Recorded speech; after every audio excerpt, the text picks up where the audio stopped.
आइए, सुनिए, देखिए, समझिए सनातन सत्य। जैसी दृष्टि वैसी सृष्टि, दृष्टि विज्ञान। कुदरत, कुदरती रचना एवं कुदरत के कानून से शाश्वत सुख की प्राप्ति। जोधपुर के परम पूज्य महात्मा उपासक प्रोफेसर डॉक्टर सोहन राज तातेड़ के निर्देशन में सनातन सत्य। जैसी दृष्टि वैसी सृष्टि, दृष्टि विज्ञान।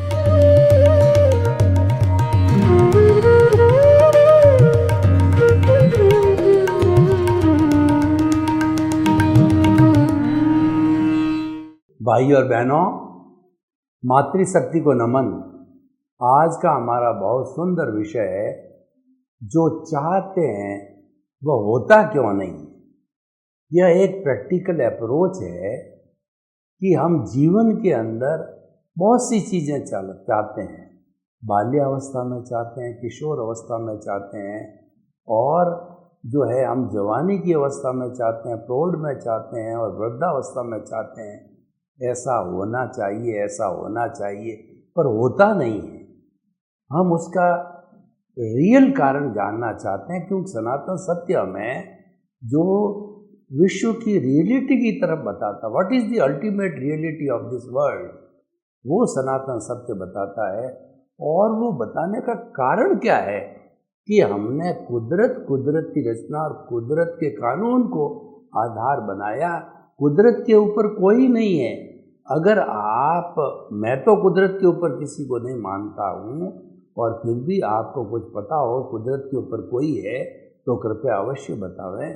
तो इन सब की चीज़ों के आधार से हमको अल्टीमेट ट्रुथ मिलता है, और हम ये अल्टीमेट ट्रुथ आपको क्यों देना चाहते हैं कि आपकी रॉन्ग बिलीफ को समाप्त करके आपकी राइट बिलीफ बनाते हैं, आपको सम्यक दर्शन देते हैं, आपको सम्यक ज्ञान देते हैं, आपको राइट विजन देते हैं। क्यों देते हैं कि जो शाश्वत सुख पाना हमारा जीवन का लक्ष्य है, वो तुरंत लक्ष्य की पूर्ति नहीं होती, लेकिन हम कोशिश करके उसकी नींव लगाना चाहते हैं।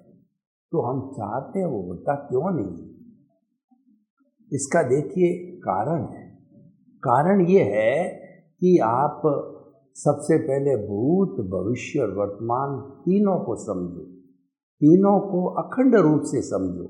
खंड खंड कर दोगे तो ये समझ में नहीं आएगा। इसको होलिस्टिक समझने के लिए हमको अखंड करना पड़ेगा कि भूतकाल में भी आत्मा थी, वर्तमान काल में भी है, और भविष्य काल में भी ये जो प्रभु भीतर बैठा है वो एक सा ही रहेगा तीनों में। जन्म जन्मांतर में वो हमारी शुद्ध आत्मा भगवान जो मूल स्वरूप में है, वो हमेशा एक सी रहती, उसमें कोई परिवर्तन नहीं आता है। जो परिवर्तन हमको दिखाई देता है, जो भेद हमको दिखाई देता है, वो अलग अलग जन्मों में अलग अलग कर्म बांधने के अनुसार जो है, कार्मन शरीर के अनुसार फिर वैसा उदय प्रारब्ध मिलता है, उसी के अनुसार दिखाई देता है।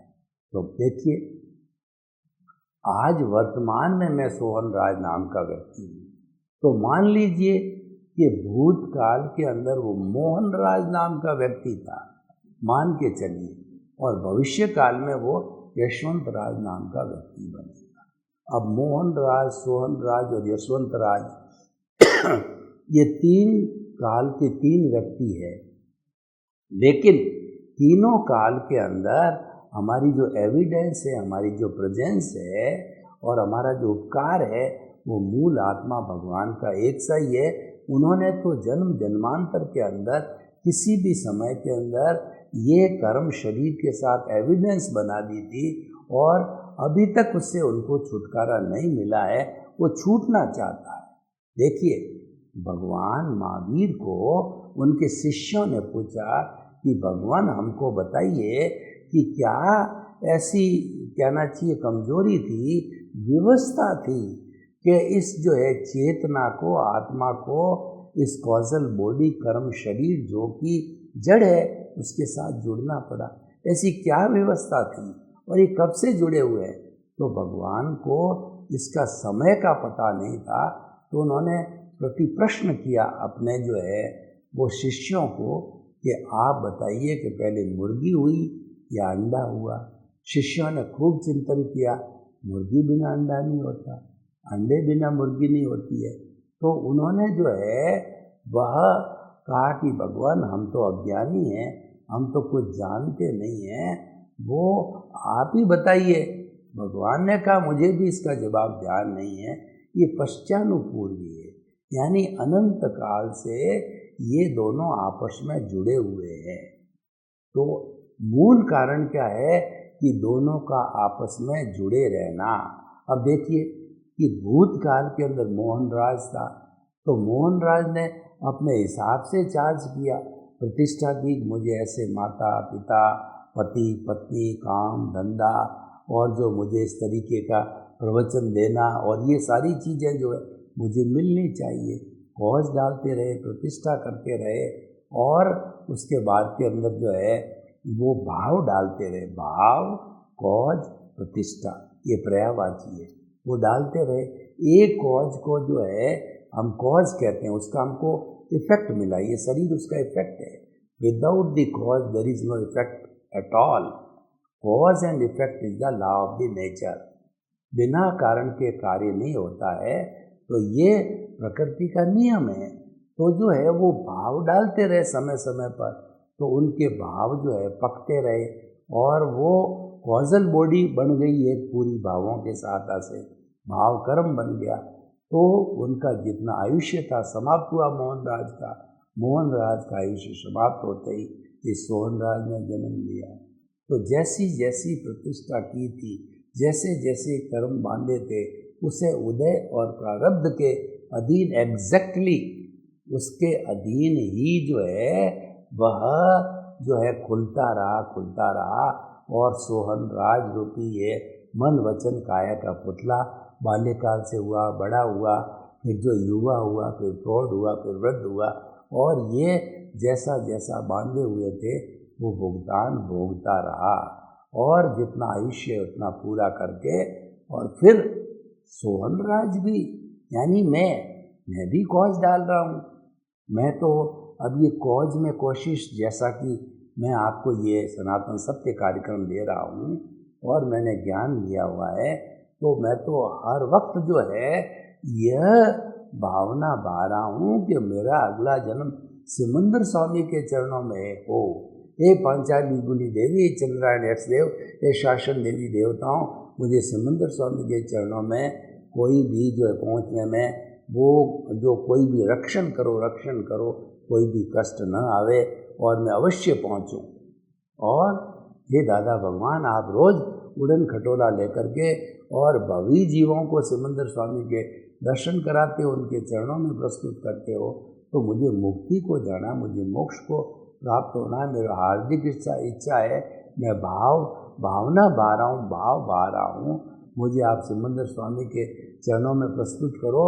मुझे गति का आवागमन नहीं करना है, मुझे तो शुद्ध भावों में रह करके बिना नए कॉज डाल करके जो मोहन राज बने वो सिमंदर स्वामी के चरणों के अंदर जाकर के जन्म ले, ये भावना मैं बहा रहा हूँ। ये जब से ज्ञान लेने के बाद में यही भावना बहा रहा हूँ। अब आगे ईश्वर जाने क्या परिणाम आएगा, कैसे होगा।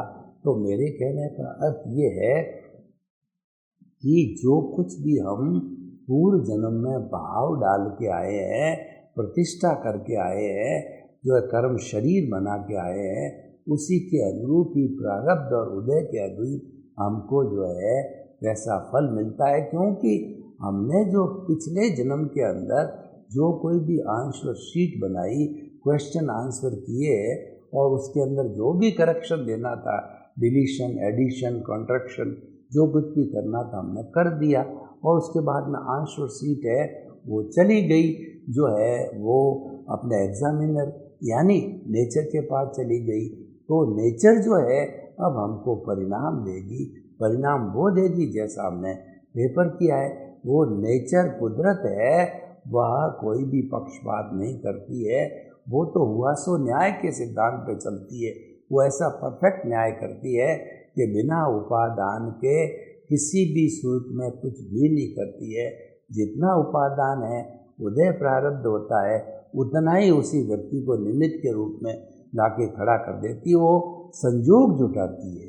जो कुदरत का काम संजोग जुटाना है, और सारा काम संजोग के अधीन होता है, और संजोग के अधीन ही हम भुगतते हैं और डिस्चार्ज होता है। हमारा इस जन्म का जितना भी डिस्चार्ज है वो सारा संजोगों के अधीन होता है। तो अब ये जो है, देखिए संजोग क्या है वो हमको पता नहीं, क्या प्रतिष्ठा की थी, लेकिन हम यहाँ आकर के कुछ और चाहते हैं जन्म के अंदर। मैं करोड़पति बन जाऊँ। तो पूर्व जन्म के अंदर मोहन राज ने करोड़पति बनने की प्रतिष्ठा ही नहीं की थी, तो मैं करोड़पति कहाँ से बनूंगा? नहीं बन सकता। मैं चाहता हूँ कि भारत का प्रधानमंत्री बन जाऊँ और मन में भाव बना करके, और मैं उलझुलूल जो है समय वेस्ट करता रहूँ, 2 साल 5 साल 10,000 MP के लिए खड़ा हूँ, हार जाऊँ, मेरे भाग्य में नहीं है बनना है, तो मैं ऐसी बात क्यों कहूँ? तो वास्तव के अंदर हम जो चाहते हैं वह होता क्यों नहीं है? क्योंकि हमारे उदय और प्रारब्ध में नहीं है। आप कितना ही कोशिश करो, होगा वही जो उदय और प्रारब्ध में है, जो नियति के अंदर है, वही जो राम रचि रागा। यानी जैसा ईश्वर चाहेगा, जैसा उदय प्रारब्ध चाहेगा, वैसा ही वह होगा। क्योंकि वो संयोग तो कुदरत के अधीन है, और हमारा जो कर्म किया हुआ उसके अनुरूप ही मिलेगा, और समय आने पर वह उदय में आते हैं। तो आप देखिए, कई बार हम कुछ उदाहरण लेते हैं। कई बार क्या होता है कि हमारी पत्नी के साथ हम चाहते हैं कि हमारे अच्छे संबंध बने रहे, लेकिन क्या है, हम टिटबिट्स कर बैठते हैं, नहीं चाहते हुए भी किसी न किसी बात को लेकर के उससे अनबन हो जाती है, उसका मूड ऑफ होता है, हमारा ऑफ हो जाता है, और दिन भर हम एक दूसरे से बोलते नहीं। हम चाहते नहीं थे कि अनबन हो, पर हो जाता है। क्योंकि ये जो होता है ये पूर्वकृत कर्मों के अनुरूप ही होता है, और उसके अनुरूप ही जो है ये होता। हम तो पिछले जन्म में जो करके आए थे वो एक पूरी फिल्म लेकर के आए। वो फिल्म जन्म से मृत्यु तक के बीच के अंदर खुलती रहेगी। वो फिल्म, आपने फिल्म जब बनाई जाती है तब देखा होगा कि किस तरीके से फिल्माया जाता है कि जो डायरेक्टर होता है वो हीरो हीरोइन विलियन जिसका भी जो रोल होता है, अगर वो सही नहीं होता तो डायरेक्टर कहता नहीं सही नहीं हुआ, कट कट कट कट करके कई शॉट लेने के बाद के अंदर वह फाइनल जो है फिल्म बनती है, यानी वो करेक्शन देता है। तो उसी तरीके से पिछले जन्म में भी हमने बहुत से करेक्शन दे करके और जो फाइनल किया था पेपर एग्जामिनर को दे दिया, कुदरत को दे दिया, और उसी के अनुरूप मिला है। तो हमारे भाग्य में नहीं है, वो हमको मिलता नहीं है।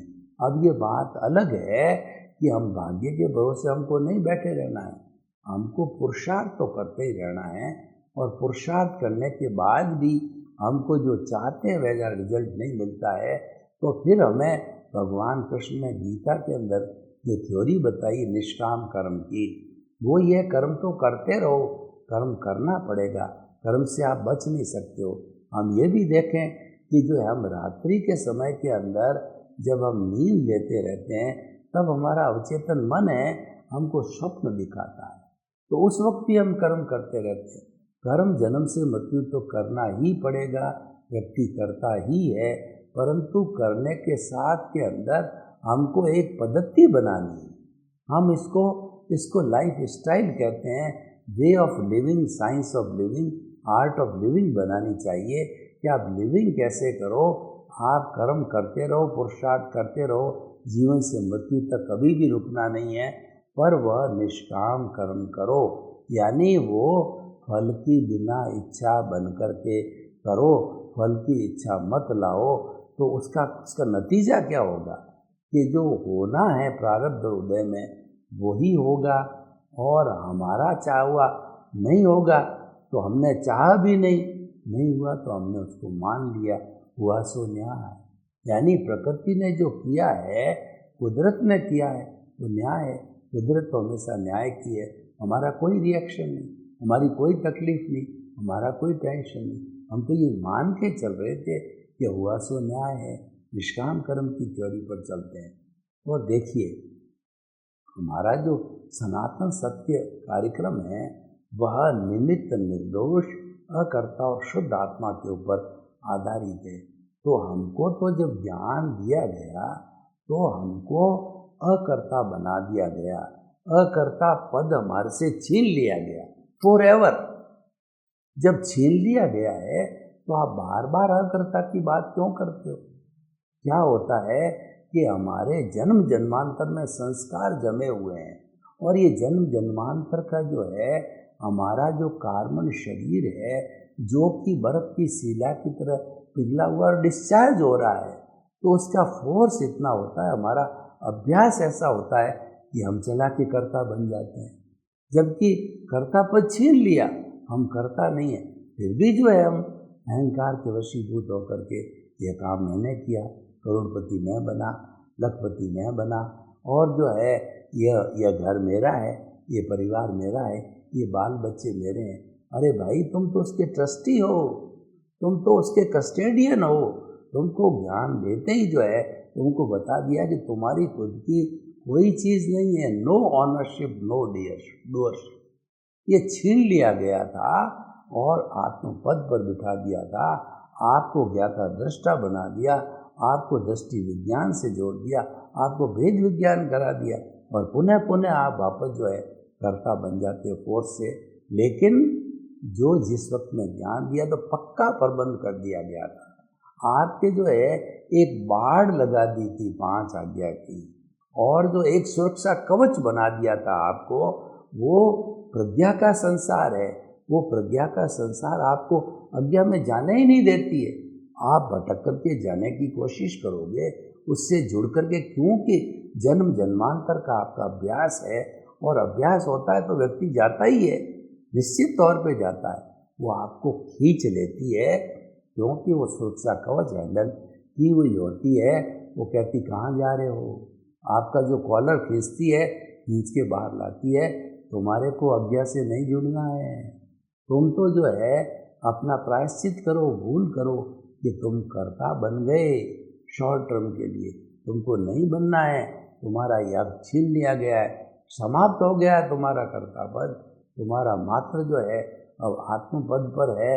तुम जो है वो अपना अंतर आत्मपद से परमात्मा बनो। तुम्हारा लक्ष्य बदल गया है। पहले तुम कर्ता थे, बहिरात्मा थे, अच्छी बात, जन्म जन्मांतर में रहे जब तुम कर्ता मानते थे, मैं मेरा कोई सब कुछ मानते थे, लेकिन वो बात समाप्त हो गई है। तुम अब जो अगला तुम्हारे को बताया वो करो। तो इसीलिए हम आपको ये बताना चाहते हैं कि ये जो कुछ भी चल रहा है चाहते हैं वो होता नहीं है। देखिए, मैं फैक्ट्री लगाई, और फैक्ट्री लगा के हमारा लक्ष्य है था कि फैक्ट्री में ये इस तरीके से हम करेंगे, वेल प्लान्ड किया हमने, जो है वो चिंतन मनन और निध्यासन किया, बाकायदा सोच समझ के, अनुभवी है उसके साथ में लगाई, और फिर उसके अनुसार प्रोडक्शन भी चालू हुआ, सेल भी हुआ, रेवेन्यू भी आ रही है। लेकिन जब हिसाब मिलाया करोड़पति बनने की, तो वो तो नो लॉस नो प्रॉफिट पे भी छूट गया, बढ़ता ही नहीं है। देखिए, जब रामलीला का मैदान, रामलीला का नाटक होता है, कोई राम बनता है, कोई सीता बनती है, कोई लक्ष्मण बनता है, कोई हनुमान बनता है, कोई रावण बनता है, अपना अपना रोल अदा करके और वो चले जाते हैं। तो ये दुनिया भी वैसे ही है। व्यक्ति आता है अपने किए हुए कर्म को लेके, प्रारब्ध और उदय को लेकर के आता है, तो वह उसके अनुरूप जो है भुगत करके, और फिर वो आयुष्य जितना होता है उस आयुष्य को संपन्न करके चला जाता है। हर व्यक्ति की यही स्टोरी होती है, आता चला जाता है, आता चला जाता है। ये सब कर्मों के अधीन आता है और कर्मों के अधीन जाता है। तो ये जो होता है वो कर्माधीन है, और हमारी बुद्धि भी है ये कर्मानुसारिणी हो जाती है। जैसे कर्म होते हैं उसके अनुसार ये ढल जाती है। अच्छे कर्म होते हैं तो सुबुद्धि बन जाती है, और पापकारी कर्म होते हैं तो कुबुद्धि बनाती है। इसलिए कहा गया है कि विनाश काले विपरीतो बुद्धि। जब हमारा विनाश होने वाला होता है, नुकसान होने वाला होता है, तब ये बुद्धि भी उल्टी हो जाती है, जो कि अभी तक सीधी चल रही थी। तो कहने का ये है कि कर्म का उदय और प्रारब्ध आते ही सब सिनेरियो बदल जाता है। राजा से रंक बन जाता, रंक से राजा बन जाता, करोड़पति है वो रोडपति बन जाते हैं, रोडपति है वो करोड़पति बन जाते हैं। और कर्म का हाल ये है कि राजा हरिश्चंद्र को भी 14 साल जो है वो एक चंडाल के घर पानी भरना पड़ा था, और राजा राम को भी जो राज्याभिषेक होने वाला था, लेकिन 14 वर्ष का वनवास मिल गया। और भगवान महावीर जो भगवान बनने वाले थे, उनको कितने कितने कष्ट सहन करने पड़े। तो ये तो सब कर्मों की माया होती है, और कर्म को भुगतना ही होता है, और कर्म भुगताते भी है। हमें स्वीकार करना चाहिए कि कर्म जो है एक बहुत शक्तिशाली ताकत है। तो हमारा जो विषय है कि हम चाहते हैं वो होता क्यों नहीं है, क्यों नहीं होता है कि हमारे वो उदय और प्रारब्ध के अंदर नहीं है। तो हम देखिए, बहुत से उदाहरण को लेके देखें कि एक जो है वो युवा लोग हैं, एक जो है वो प्रेमी और प्रेमिका दोनों प्रेम करते हैं, और दोनों चाहते हैं कि शादी हो जाए, लेकिन योग नहीं है। प्रेमिका की शादी किसी के और हो जाती है, और लड़के की शादी किसी और के साथ में हो जाती है। दोनों चाहते हैं पर योग नहीं है।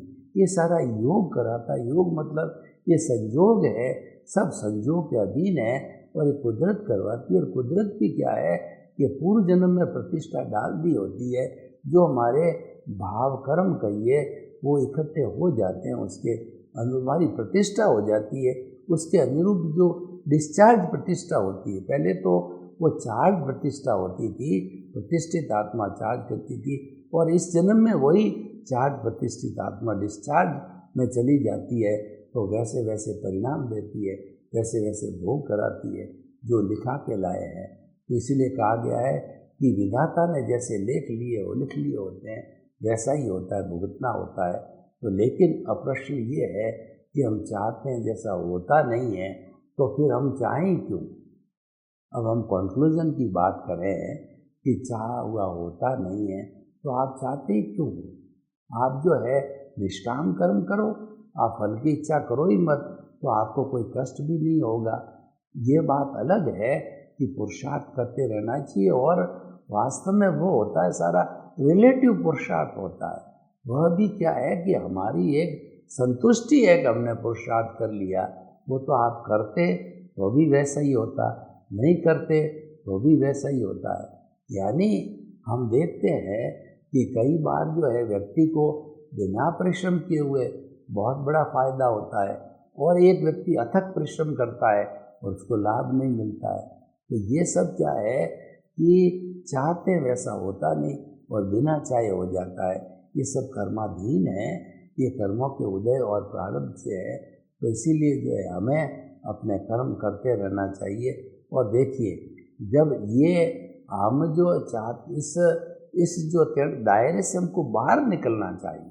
हम कंक्लूजन में दूसरी बात कहते हैं, चाहे जैसा होता नहीं, और ये सारा ऑटो मोड से चलता है, उसमें आपकी स्वतंत्रता एक सांस लेने की भी नहीं जिंदगी भर। तो जब स्वतंत्रता नहीं है, इसको छोड़ो। जब हमको निरर्थक चीज़ है, कोई फायदा नहीं। हमने देखा कि व्यसन है, ये व्यसन जो हम जो करते हैं, इन व्यसन में फ़ायदा कुछ नहीं है, 100% नुकसान है। तो व्यसन हम करें ही क्यों, उसको छोड़ ही दें ना। तो इसीलिए हम इसको अगर हम छोड़ देते हैं विषय, तो क्या करें। आप रिलेटिव पुरुषार्थ करो तो भी रिलेटिव है, नहीं करो तो भी वो रिलेटिव है। तो आपको हम एक तरकीब बताते हैं, आपके पास में ज्ञान है, तो आप रियल पुरुषार्थ में चले जाओ।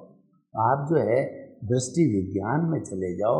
आप ज्ञाता दृष्टा जो आपको ज्ञान में बताया है कि ये जो कुछ भी सोहन राज नाम का पुतला कर रहा है, मन से सोच रहा है, वचन से बोल रहा है, काया से कर रहा है, इसको करने दो।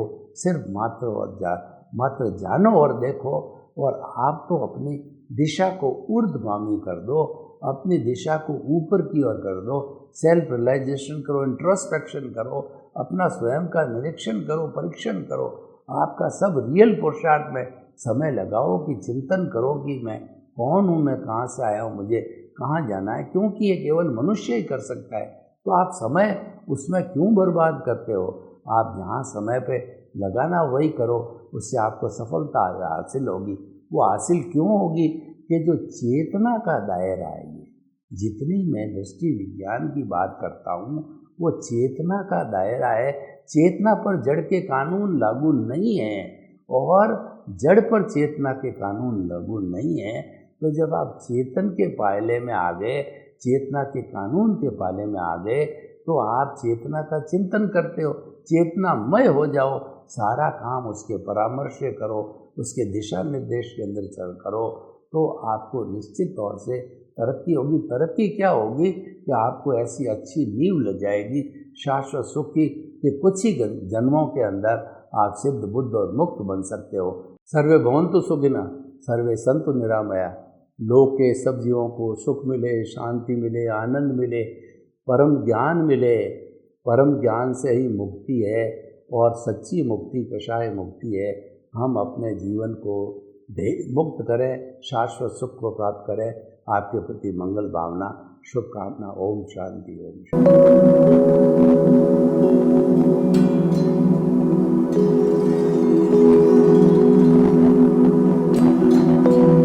एक ऐसा अंतर्राष्ट्रीय ख्याति प्राप्त मानव जो गुरु प्रेरणा से पिछले 20 वर्षों से वानप्रस्थ जीवन जीते हुए 24 घंटे मानवता की सेवा में संलग्न है। एक ऐसा मानव जो अभी राष्ट्रीय, अंतर्राष्ट्रीय टीवी चैनलों पर 7,500 एपिसोड के माध्यम से सनातन सत्य, आत्मविज्ञान एवं पुनरुत्थान, व्यवहार एवं निश्चय जगत के जीवनोपयोगी विषयों पर हृदय स्पर्शी प्रवचन कर चुका है। उस मानव का नाम है महात्मा उपासक प्रोफेसर डॉक्टर सोहन राज तातेड़। प्रोफेसर तातेड़ द्वारा योग, दर्शन, शिक्षा विषयों पर रचित पीएचडी स्तर के 250 शोध ग्रंथ भारत के 100 प्रतिष्ठित विश्वविद्यालयों में शोधार्थी पढ़ रहे हैं तथा वे सभी शोध ग्रंथ वहां की सेंट्रल लाइब्रेरियों में उपलब्ध हैं। महात्मा सोहन राज ने अभी तक हजारों स्कूलों, कॉलेजों, विश्वविद्यालयों एवं संस्थाओं में सेमिनार, वर्कशॉप, कैंप लगाकर लाखों विद्यार्थियों को योग, दर्शन, शिक्षा का प्रशिक्षण देकर उन्हें सुसंस्कारित किया। डॉक्टर तातेड़ ने भारतीय संस्कृति उत्थान के 4000 से अधिक समसामयिक विषयों पर आर्टिकल लिखकर ऑनलाइन जर्नल, पत्रिकाओं, वेबसाइट्स पर प्रकाशित किया, जिसका उपयोग लाखों पाठक कर रहे हैं। उपासक तातेड़ के 5000 से अधिक आज का सुविचार, आज का शुभ संदेश, आज का मंगल भावना योग आदि चिंतन websites, Twitter, blogger, Facebook, YouTube माध्यमों से लाखों लोग अपना जीवन निर्माण कर रहे हैं। मानवता के मसीहा ऐसे महामानव महात्मा सोहन राज तातेड़ के प्रोफाइल को अभी तक विश्व के 20 लाख दर्शक यूट्यूब पर, 12 लाख गूगल पर एवं लाखों दर्शक फेसबुक, ब्लॉगर, ट्विटर और इंस्टाग्राम पर देख चुके हैं।